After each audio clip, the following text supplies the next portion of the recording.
order. Mrs. Alms, roll call please. Green. Here. Getz. Here. Brock. Here. Leathers. Here. Sorensen. Here. Allwelling. Here. Young. Here. We'll start with the Pledge of Allegiance.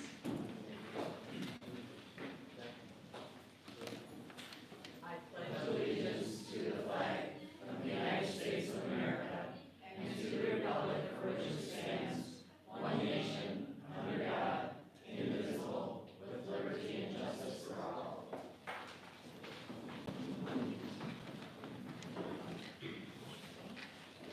Before us, we have an agenda. Do I have a motion to approve? So moved. So moved by Don. Is there a second? Second. Second by Peggy. Any discussion? All in favor say aye. Aye. Opposed? Motion carries.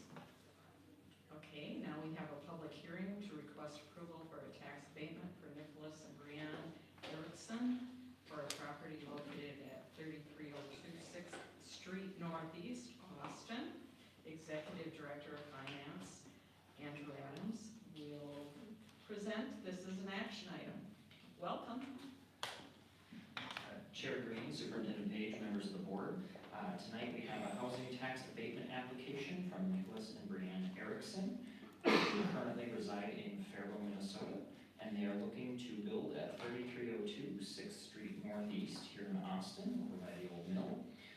And they're wanting to take advantage of the program and move their family here. House valuation would be at $400,000. Any questions? Seeing none, do I have a motion to approve the tax abatement? So moved. So moved by Peggy. Is there a second? Second. Second by Angie. Any discussion? All in favor say aye. Aye. Opposed? Motion carries. Thank you. And now it's one of the fun things we get to do. We will be recognizing the FFA students. Mrs. Alms will invite them in. This is exciting. It's always exciting when we get state recognition for programs that we support here.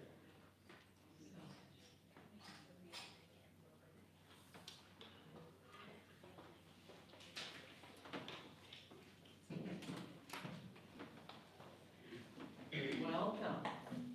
And with us here we have their advisor. I've got the papers right in front of me. Here you go. Kim Seschinger. Scheckinger. Okay.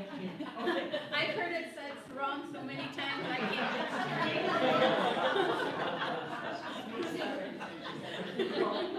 straight. Just thank you. I apologize. That's all right, no problem. This is good.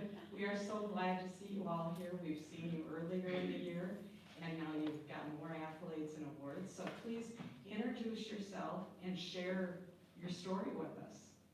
All right. Hi, my name is Abby Van Pelt. I'm a junior at the Austin High School and current president of the Austin FFA. I'm going to talk to you a little bit about our state FFA weekend. We had 7 members attend MN State Livestock FFA weekend. Ellie Struck exhibited goats. Owen Carroll, Abby Van Pelt, Katie Van Pelt exhibited sheep. Emily Bolam, Jenna Hetzel, and Riley Hetzel exhibited cattle. And we had lots of success up there. It's a lot of fun. They have a lot of different activities that all the members get to do. You can also exhibit in the open shows that we do up there. We had some members also do that. I'm also going to talk about some of our county fair. So we have FFA shows at all of our county for each species as well. Ryan Irvin exhibited dairy cattle. Luke Hansen and Andrew Sales exhibited goats. Abby Van Pelt, Katie Van Pelt, and Owen Carroll exhibited sheep. Cassidy and Marissa Shute, Riley and Jenna Hetzel, as well as Emily Bolam exhibited cattle. Many members earned purples and blues at both county and state levels. Another thing that I am also part of that you guys heard about earlier this year is we have our livestock team. They had a livestock judging competition up at State Fair. So if you don't remember what that was about, so we're gonna judge cattle, goats, sheep, and hogs with potential breeding and market, and you're gonna judge them on a class that you're gonna get possible 50 points out of there. Our senior team earned second place at State FFA for this fall session. The members consisted of Cassidy Shute, Abby Van Pelt, and Riley Hetzel. Our junior team members also included Ellie Strook, Jenna Hetzel, and Marissa Shute, who did very well for not judging for a little while. The senior livestock judging team will be leaving for National Convention Tuesday, October 24th, and will be judging in Indianapolis, Indiana on Wednesday, October 25th. So as you can tell, that is quickly coming up, and we are very excited. Today, both Cassie and I both judged at the National Barrow Show. We don't know how we did yet, that's later tonight as well. And Riley Hetzel and Gloria Hansen are also on that team, but they're both out at Brookings, South Dakota right now. So that's a little update on where we're at for our end of the year for livestock. First of all, I'd like to say thank you once again. I know we stood here probably a few months ago too and got the honor of coming and discussing what the FFA has grown into and how these kids have really pulled us through and kind of are shining in the state for us.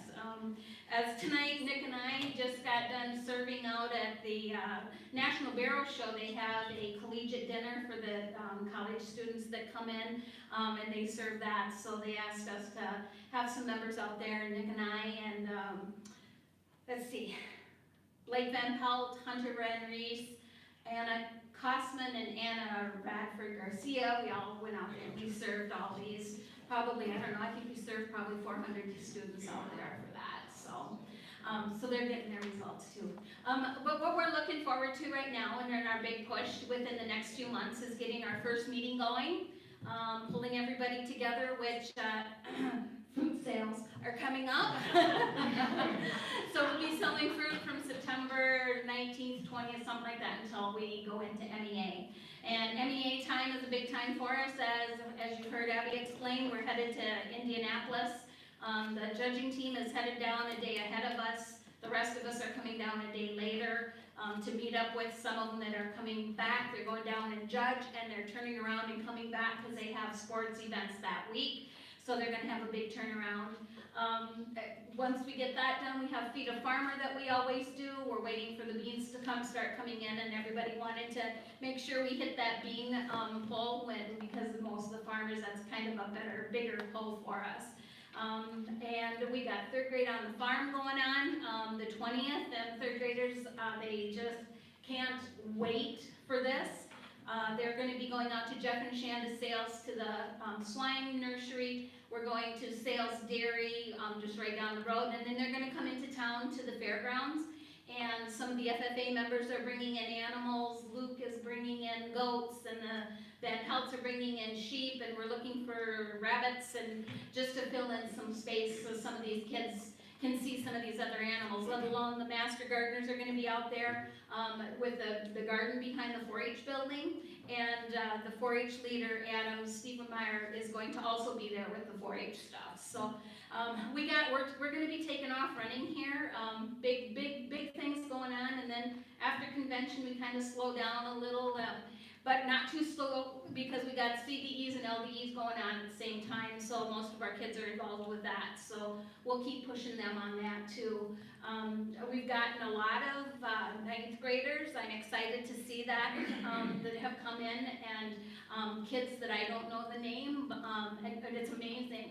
We're excited to meet all these kids and get them, because we lost 7 seniors last year, and that's a big part of our membership, because we have about 18 to 19 kids. So when you lose 7 of them, that's a lot, you know. We had great kids, and we got better kids even coming up. So we're excited. Not that they're any better than the ones that left, but these are our Nick and my kids. I call them these kids last year and this year are our kids, because we're the advisors, where Lene was on the other side with these other students. These kids are our kids. So not that they weren't our kids, but you know, we're forming them how we want them. And then after CDEs and LD time in December, then we look at state convention, and we'll start all over, you know. It's not that our season stops when June 5th, 6th comes and school's out. We go through the summer. This summer, our kids did things. They helped at Tractor Pulse to earn some funding, and, you know, they're get together, and, you know, they're a bunch of great kids. So, we're excited for them. So, Cassidy and Marissa and Abby, they were the ones that were able to come tonight because of other commitments that were up at State Fair. So, it's just not the three of them. It was like 7 kids that, you know, that's a big pull for us. So not only between Austin FFA, we're big into going to Region 8 stuff, which we are in Region 8. We've had officers on the Region 8, and, you know, we're hoping that we can get some more Region 8 kids, and I sit on that board as well as a co-advisor. So, you know, I'm kind of, come on. So it's really amazing. So I think I can speak for Nick and I, and, you know, we really appreciate, you know, you noticing what we're doing with the kids, so. We notice, and we're very proud. And we know that kids that are successful are busy. So we thank your students that you were able to bring.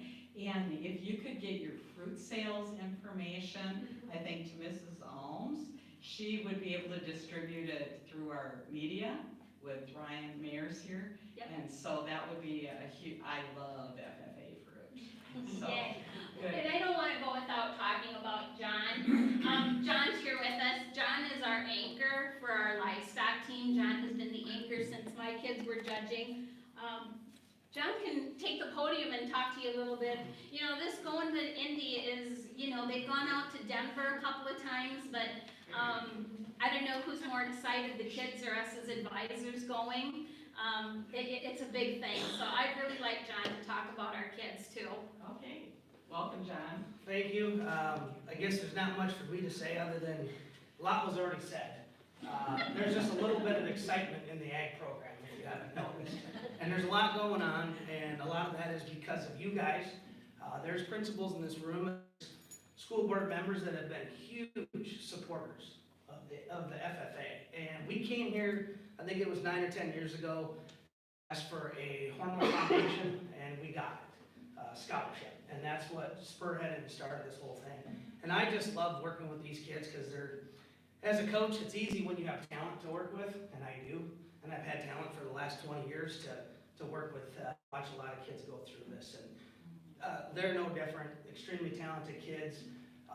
But we couldn't do it without your support, and I hope you continue to realize you are in an ag community that really, really loves to get after it and get to work. And that's what we do in Austin, and Austin FFA is getting more and more recognized. The trip to Indianapolis, I know, doesn't sound like much, but it's a national competition, so they had to win state to get there, and that's a big deal. In sports, it's a big deal. It's also a big deal in FFA, and we will be competing at the highest level in Indianapolis. It's a big, big feat if they can get down there and compete. So I'm looking forward to it. I'm excited, and I know they'll do just fine. So thank you again for all of your support.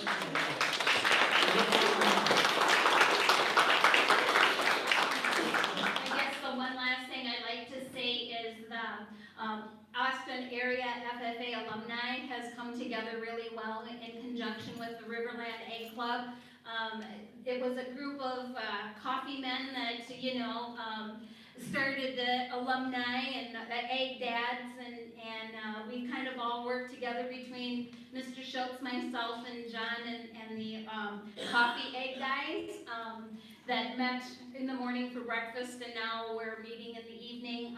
We have the support of the Hormel Foundation that comes in with us, so that's also helping with our FFA kids, because what happens, they become alumni sooner or later. So I wanted to give a plug to that too, because we're really growing together with those 3 organizations, and our FFA kids are always welcome to come, and, you know, just having Hormel on our backside too, they're willing to help us with anything. So Amy and Amanda are really helping us reach out for, like, for instance, Feed the Farmer, and helping us with that. So, you know, it's not just the kids here, which have really grown in the last 3 years and prospered. Oxford. I'm very proud of every one of them, you know, they're my kids too, you know, and the way this alumni has come together, so if you ever want to come to bingo first, third, and fifth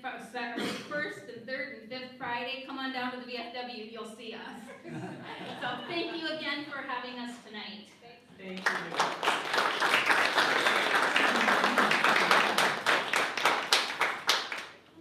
Very good. Looking forward to seeing you again. I hope so. Bye-bye. Thank you guys. Thank you.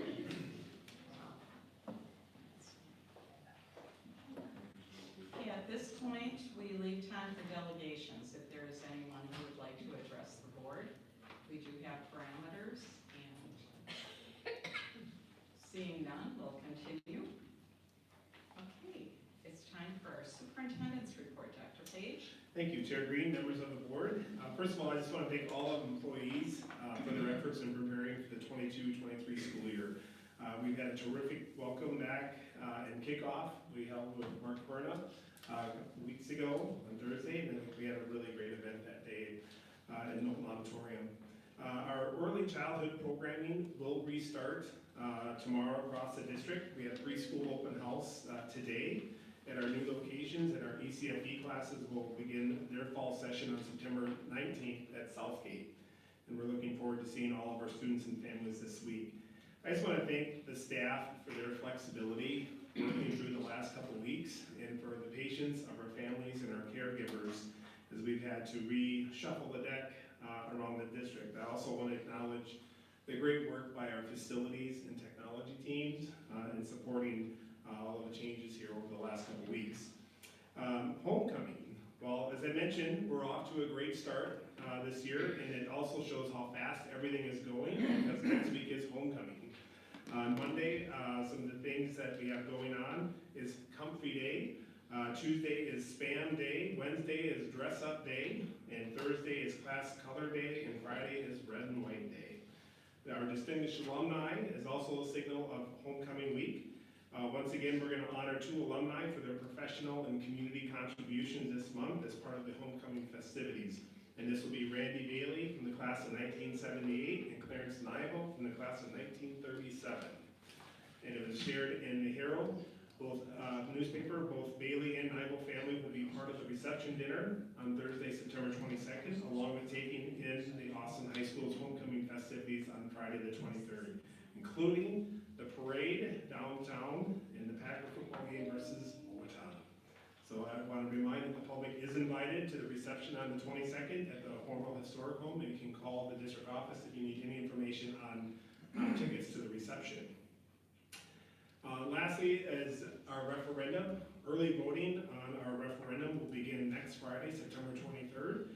You may vote early by absentee ballot or in person. You can learn more at accelerateaustin.org for all the information on our referendum. That's our report. Thank you. Are there any questions? Okay. At this time, we'll entertain school board members' reports if people have things they'd like to share. I'll just start out by saying I attended the boys, their first soccer game. It was a beautiful Saturday afternoon, and it's so exciting to see our fields being used and the different activities that are being launched. And once again, the excitement of the students and the success they've got, it's a joy to be able to witness it. So I encourage everyone out and about. And homecoming week is always fun.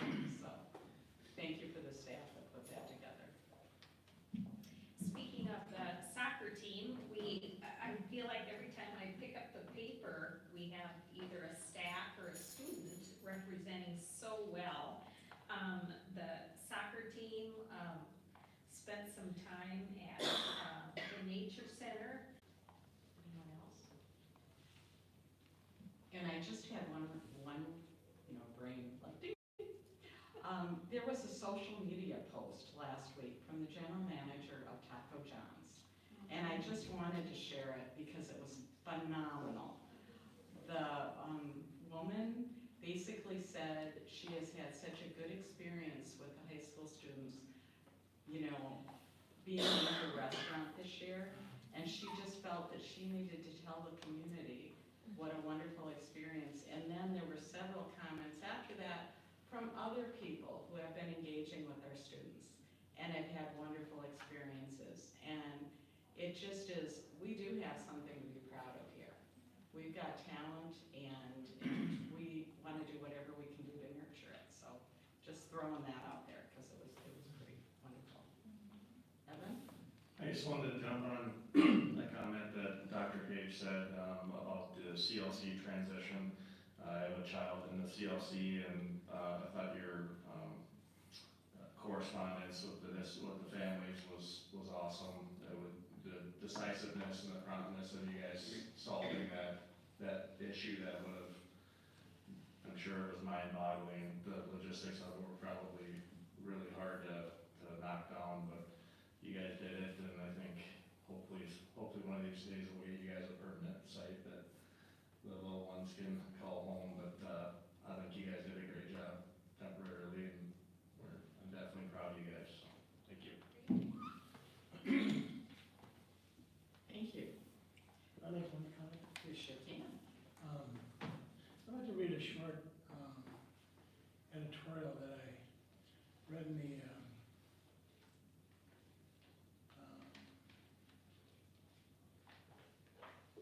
Minneapolis Tribune on Labor Day.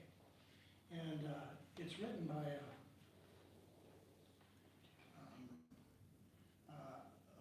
principal in West Metro, a woman, and she discusses maybe the shortcomings of statewide testing,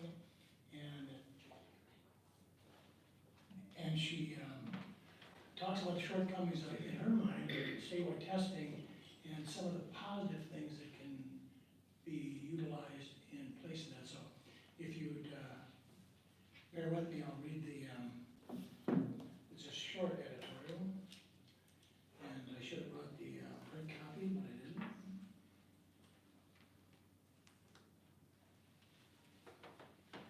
Minnesota comprehensive assessment scores are not an indicator of educational success or of teacher quality. The scores do not even compare the same student from year to year.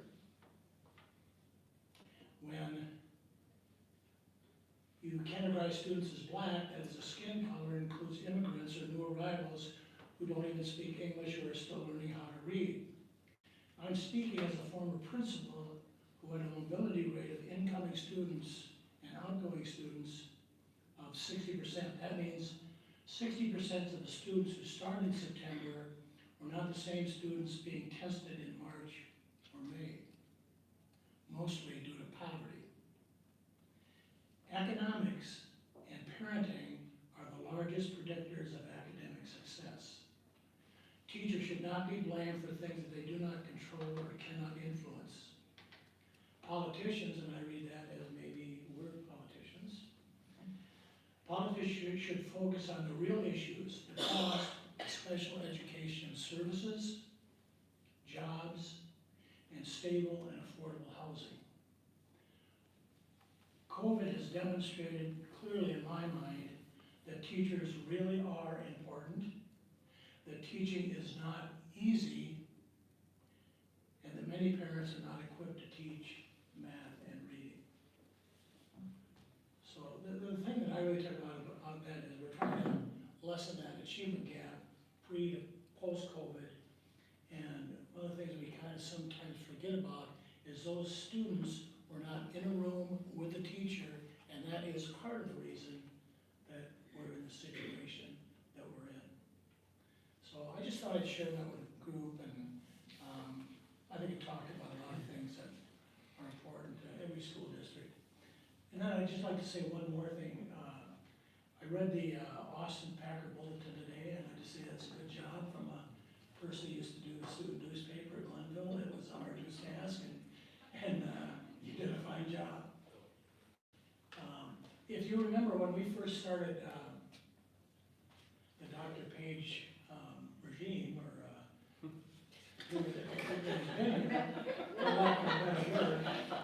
he asked us to write about a 3-paragraph essay saying what we would like to accomplish in the next year. And two of the things that I saw in that Austin Packer bulletin were in my realm, and that is bullying, reporting bullying, and the suicide hotline. The mental health is what I shared with you. And I bring that up tangentially because I'm also on the Southeastern Service Cooperative Board, and at one time, we had members of Allthane Company come in and talk about that Fraser device. And we embraced it, and then we unembraced it. Well, the Southeastern Service Cooperative embraced it, and what they did last spring, is they had two pilot programs, one in Caledonia and one in Zumbrota. And they brought in these devices, and they had, it's like a chat room where they'd have psychologists and therapists and things like that. And students would respond, and they signed up. They would respond to various aspects of mental health. 3 or 4 instances of bullying were discovered that would never have been discovered without that particular session. Now, was it perfect? No. Was there blowback? In some quarters, yes, there was. But according to Carrie Kubitschek, who is the manager of it over Southeastern Source Cooperative, it was successful enough that they're going to do another round this fall, I believe. And the nice thing about it is they have grants that pay for it, and it's something that maybe if we were interested, we might be interested in doing, because I do believe that one of the things about this ESSER funding and other things like that is that mental health is a very serious concern, not only for students, but for staff as well. So, just, I didn't mean that about you, Sheila, taking it over. You get that. It's a smooth transition of voice. We'll get you a thesaurus. We'll find another word. Very good, thank Okay, you. thank you. Thank you. Just a note that we will be hopefully hearing from our 2 student representatives next month. Being busy and life issues coming up, they were unable to attend tonight, but we're looking forward to introducing our new school board member as well as welcoming back Catherine. We just love to hear her. She's pretty. Before we move on, I must say that I was happy to see the football team wanted to win. Because it was a good time to do that after getting defeated the first game, and then to be John Marshall, that's pretty sweet, so hopefully they can carry over to Owatonna now. Excellent. Go Packers. So, thank you. Next before us, we have our consent agenda, and just a note that within it now we have our administrative cabinet reports, and we thank the cabinet for putting those together for us. And just for board members, as we move forward, if you want to read the reports, if you have any questions, please reach out to the administrator that put it together. So, that being said, with the consent agenda, do we have a motion to approve? So moved from Peggy and second from Susie. Any discussion? Seeing none, all in favor say aye. Aye. Opposed? Motion carries. Thank you. Then request approval for donations. Once again, our Executive Director of Finance and Operations, Andrew Adams. Welcome back. Chair Green, Superintendent Page, members of the board, I have the privilege of presenting a very long list of donations for you this evening. We've received these since August 3rd through September 8th. I'm going to start off with Christ Episcopal Church, $500 to our Food and Nutrition Services Program for the Lunch Tray Project. And I'm also going to focus on the rest of them on this rather lengthy list towards that program. We've got, starting off with 2 anonymous donations made up of multiple anonymous donations, one for $465 and another line on here for $100. We have Adrian Dahl for $50 to the Lunch Tray Project, Sandra Larson for $25, Karen Wolf for $50, Anna Longwell for $50, Michelle Ares $50, Vicky, ooh, that one's got me, Spyhalski for $100,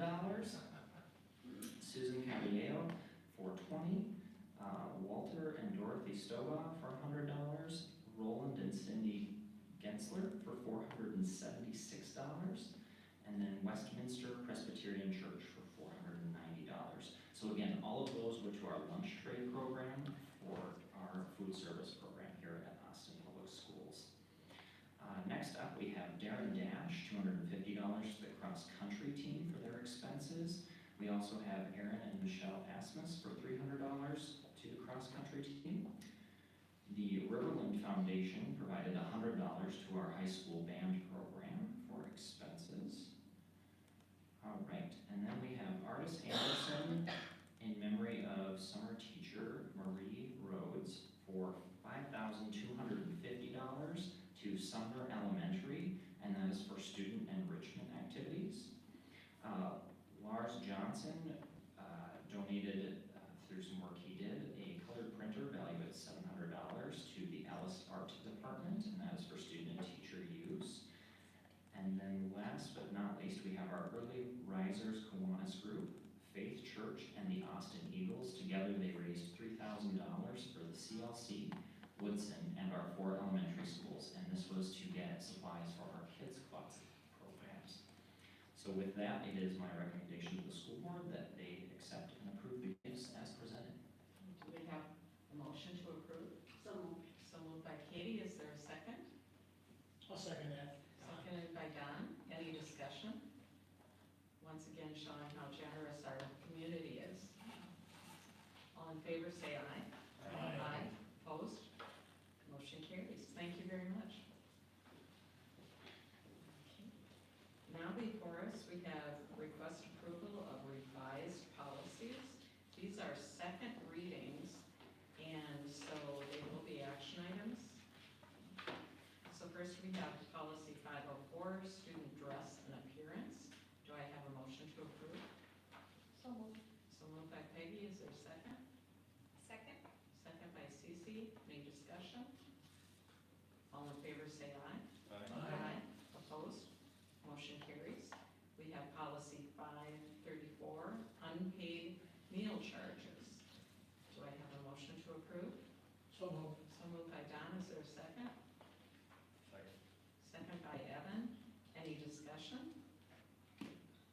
I think looking at what Andrew presented with the lunch tray program, do we know offhand how many, what are running like tallies of unpaid lunches?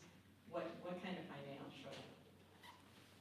So once we get the donations solidified up here, as you guys have been accepting them, we have one really significant donation coming in here within the next week or so, somewhere in the $10,000 mark. So more news to come on that. Once that's done, then we will divide that up by the average cost to a student per year, and then that'll be how many families we will impact. So I don't have an exact answer for you yet. Fantastic. So I have a motion before us in a second. All in favor say aye. Aye. Opposed? Motion carries. Policy 605, alternative programs. Do I have a motion to approve? So moved. So moved by Cece, is there a second? Second. Second by Evan, discussion? All in favor say aye. Aye. Opposed? Motion carries.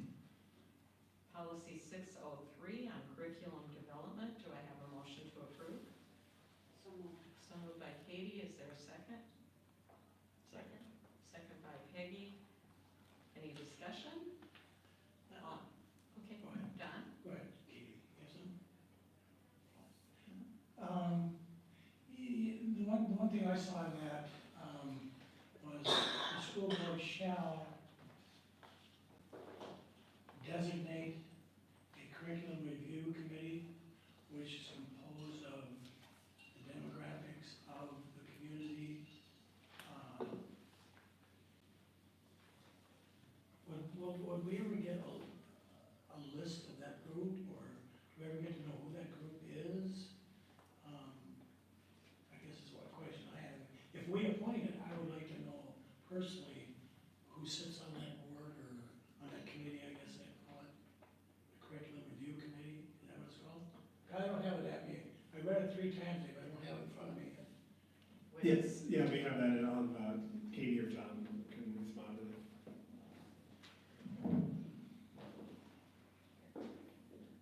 There really would be two parts to that. So the actual, we'll do this together.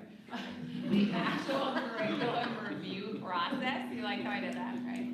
Actual curriculum review process, so we would include stakeholders in that review with the teachers, starting moving forward. We'll be starting that with social studies this year. So they'll come in with students, parent representatives, and community members we can bring in for review. Then we will also be approving that curriculum through the World's Best Workforce. And that will be something that John and I will be working with together, and that list of community members, we're actually working at cultivating that right now so that we can really have a robust group that is representative of our community. So Katie, would the people that compose that group, would that be a fluid thing? Like Yes. if there's specific people you'd like to bring into the conversation? Yeah, that will be more fluid based on the curriculum, but then our World's Best Workforce team would be more consistent throughout each year, dependent on our work. So as the board, as we have reviewed committees and committee assignments, et cetera, throughout the board, one of the concepts that we were looking at is using this World's Best Workforce Committee because it is pretty encompassing when you look at that legislation, and that would be the group that would provide us that general oversight and feedback process. And so we've already kind of worked to revamp and think about, we'll be bouncing around some times to get to see when the majority of folks could attend, and we've got a broad membership list out that we're going to try to recruit, and that would be the group. And again, the actual board policy reads to the extent possible reflect the diversity, and so we'll make sure that those invitations, et cetera, get out there. And if we find that people aren't able to make that, we'll make suitable adjustments as well to try to get that representation. And so ultimately, to review the board policy, your establishment of an advisory committee is going to essentially be the World's Best Workforce Committee, and we'll use that and update you on membership through that process. Because there's a lot that goes into that World's Best Workforce plan. There should be curriculum, there should be staff development, and that's why we thought that would be a good one. That will also be the committee that shepherds the district strategic plan, that will be giving updates to them on our strategic priorities. And so there's a lot that committee will now do. And that committee will also be abreast of our program review and curriculum purchase processes each year. So those departments that are up for purchase and review, and then where other departments are at in their implementation and continuous improvement work. So if any out there in the land that's listening to this would be interested in attending the World's Best Workforce Committee, please let Sharon Alms know at 460-1900, and you can certainly get an invite to that committee. All are welcome except for only 3 of you, because we can't have a quorum. I've been on committees before, and sometimes it's difficult for a number of reasons to get lay people, to get parents or community members on these committees and on a regular basis. Well, And we're we're gonna try hard. Yeah, we're gonna make sure that it's not outside of for want of trying. Yeah. So we're gonna make sure that we try to get that done through, providing childcare as well.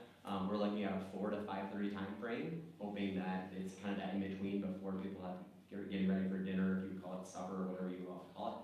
And then ultimately right after school period. So we're hoping we can plan on some sweet spot, but at the same time not have people need to come to like a 7 to 9 o'clock meeting either.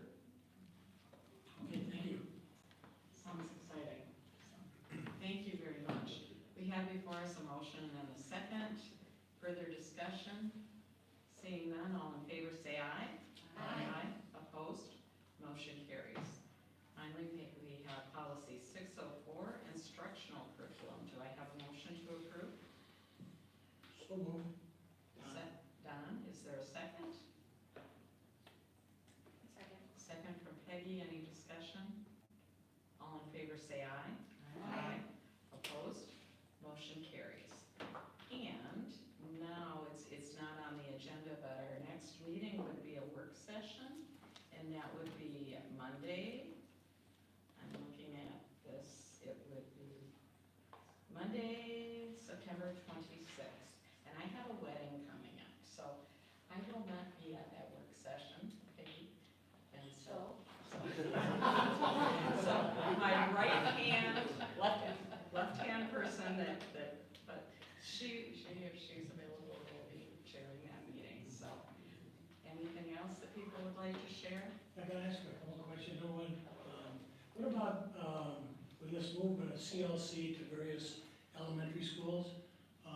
What happened to like the janitor and the chef and, the office personnel? I mean, I got up the other night and I was kind of worried about those folks. Jen, would you like to share your program with us? Give us an update. You bet. Some of our staff, like our custodian, is currently wrapping things up at the CLC, and it's my understanding that he will be reallocated to one of the other buildings. The rest of our teachers are in various elementary locations, and they had their open house today, and it was awesome. And then we'll start class tomorrow. Our special education staff who do a lot of work in classrooms, as well as our early childhood coordinator, our school administrative assistant, and our community ed assistant are housing out of our Savior's Lutheran Church in some rented space. And so we are located all over, but we are all well and all taken care of. How are things going with Smart Bus? Seems to be a central place. I will tell you that Kevin at Smart Bus is a master schedule, and he was able to reroute and get kids on routes, except for the kids that live right across the street from their school. So he is a master, and we're thankful for his partnership. And we would like to give a huge shout out from the board to Jen. I think you might get the stress person of the